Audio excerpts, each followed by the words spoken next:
Bismillahirrahmanirrahim. Assalamualaikum warahmatullahi wabarakatuh. Perkenalkan, nama saya Ainur Rafiq dari kelas PTIK 2B.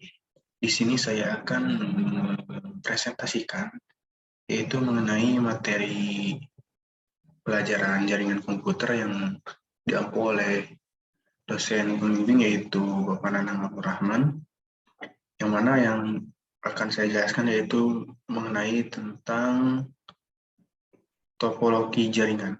Baik, di sini saya akan share screen dulu.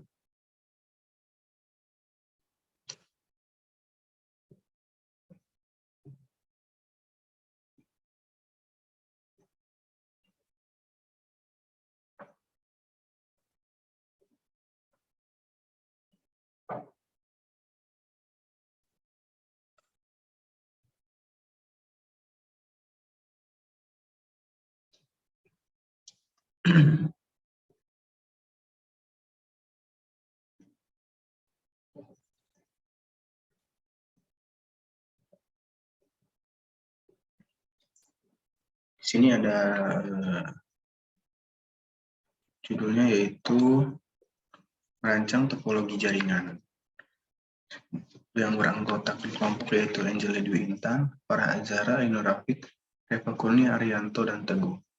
Langsung saja ke materi yang pertama, yaitu pengetahuan dasar konsep desain jaringan.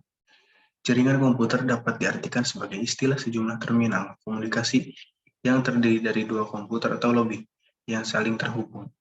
Tujuan dibangunnya jaringan komputer adalah agar informasi atau data yang dibawa pengirim atau transmitter dapat sampai kepada penerima yaitu receiver dengan tepat dan akurat. Jaringan komputer memungkinkan pengguna dapat melakukan komunikasi satu sama lain dengan mudah.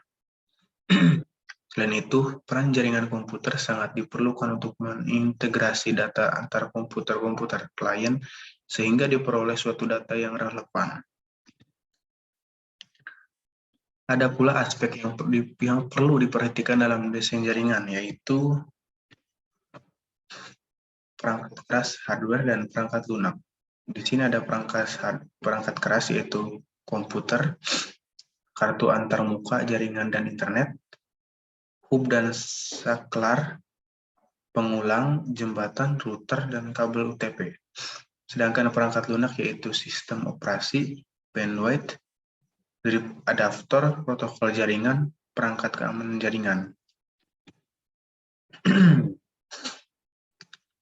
Topologi jaringan. Yang pertama adalah topologi bus, topologi bintang, topologi cincin, metode akses yaitu akses secara berurutan, akses langsung, akses menggunakan indeks. Selanjutnya yaitu jaringan untuk kebutuhan bisnis. Ada pula jaringan untuk kebutuhan bisnis yaitu penggunaan internet dalam bisnis mengalami perkembangan dari pertukaran informasi secara elektronik ke aplikasi strategis bisnis seperti pemasaran, penjualan, dan pelayanan pelanggan internet, memungkinkan orang, organisasi, atau lokasi yang berbeda bekerja.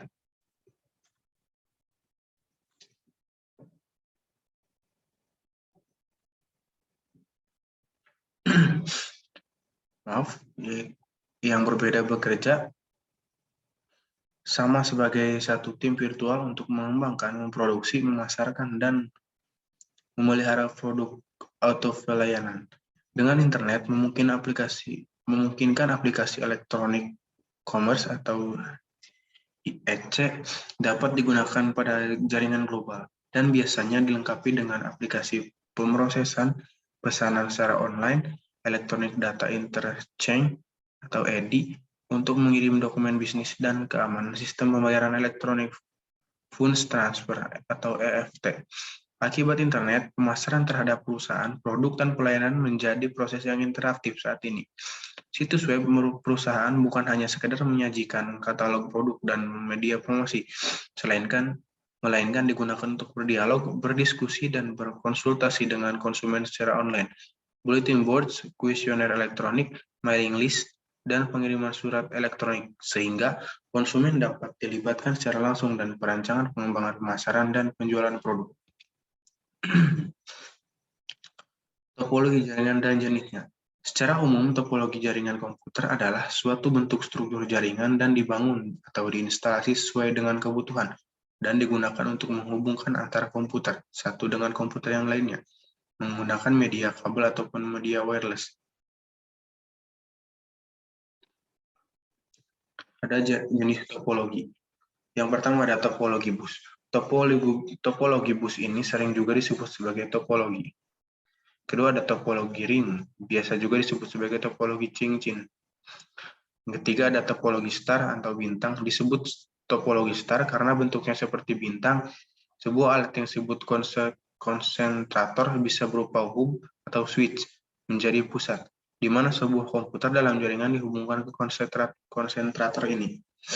Yang keempat ada topologi mesh atau tak beraturan. Topologi mesh adalah topologi yang tidak memiliki aturan dalam koneksi. Topologi ini biasanya timbul akibat tidak adanya perencanaan awal ketika membangun suatu jaringan. Topologi wireless atau nirkabel. Wireless lokal atau network area network sebenarnya hampir sama dengan jaringan LAN.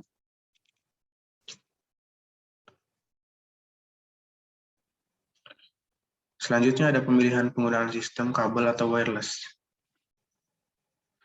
Sistem wireless. Jaringan lokal nirkabel atau WLAN adalah suatu jaringan area lokal nirkabel yang menggunakan gelombang radio sebagai media transmisinya. Link terakhir yang digunakan adalah nirkabel untuk memberi sebuah koneksi jaringan ke seluruh pengguna dalam area sekitar. Area dapat berjarak dari ruangan tunggal ke seluruh kampus. Tulang punggung jaringan biasanya menggunakan kabel dengan satu atau lebih titik akses jaringan, menyambungkan penggunaan nirkabel ke jaringan berkabel. Selanjutnya ada LAN nirkabel, adalah suatu jaringan nirkabel yang menggunakan frekuensi radio untuk komunikasi antara perangkat komputer dan akhirnya titik akses yang merupakan dasar dari transceiver radio dua arah yang tipikalnya bekerja di bawah bandwidth 2,4 GHz atau 5 GHz.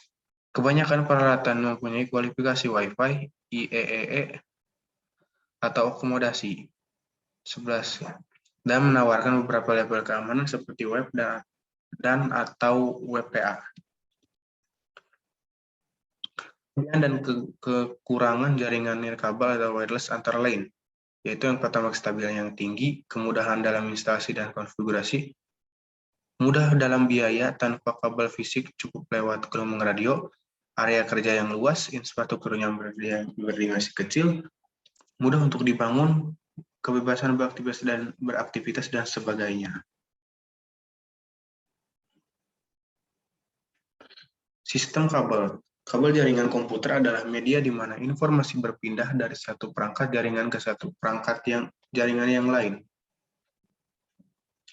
Ada beberapa jenis kabel jaringan komputer yang biasa digunakan dalam jaringan komputer. Ada beberapa situasi di mana jaringan hanya mengizinkan satu jenis kabel saja yang dapat digunakan. Namun begitu, terdapat juga situasi di mana kombinasi lebih dari satu jenis kabel yang diizinkan dalam instalasi jaringan tersebut.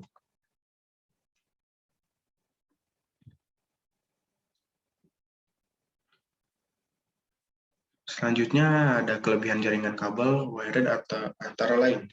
Sambungan kabel terjamin mutunya, tidak mengganggu jaringan lain, bandwidth besar atau sampai Gbps, tidak terganggu cuaca, dan lain-lain. Ada juga kekurangan jaringan kabel antara lain. Instalasi fisik membutuhkan batasan waktu yang panjang, maintenance kabel membutuhkan biaya, kabel putus belum tentu mudah disambung. Juga ada cara menghitung physical dan financial constraint. Studi ini melihat financial market constraint di Indonesia dengan dua cara, yaitu pertama, melihat hubungan antara pembukaan usaha baru oleh rumah tangga dengan total aset rumah tangga. Kedua, menggunakan hasil survei yang secara langsung menanyakan tentang hambatan dalam mendapatkan pinjaman untuk pembukaan usaha. Kedua, ada data Indonesia Family Life Survey 4 atau yang disingkat IFLS 4 2007 dan IFLS 3 2003 menunjukkan bahwa kebutuhan modal untuk pendirian usaha rumah tangga bervariasi berdasarkan sektor. Tabel 1 menampilkan untuk urutan kebutuhan modal awal untuk lebih dari 3.000 usaha rumah tangga.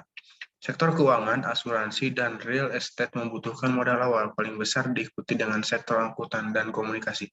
Sektor jasa, guru, dan industri pengolahan pembuatan makanan memerlukan modal terendah. Menggunakan data IFRS, Financial Market Constraint hanya mencari cadis untuk sektor yaitu membutuhkan startup kapital yang besar. Untuk usaha yang memerlukan modal awal relatif kecil, tidak ditemukan hubungan positif antara usaha baru dan aset. Rumah tangga di Indonesia cenderung dapat meminjam dari keluarga, teman, atau tetangga untuk membuka usaha yang memerlukan modal relatif kecil, sehingga aset pribadi bukan merupakan satu-satunya sumber modal usaha selain pinjaman dari formal dari bank. Sini ada contohnya, yaitu tabelnya. Mungkin cukup sekian presentasi dari saya, Ino Rafiq. Kurang lebihnya mohon maaf. Ditutup. Wassalamualaikum warahmatullahi wabarakatuh.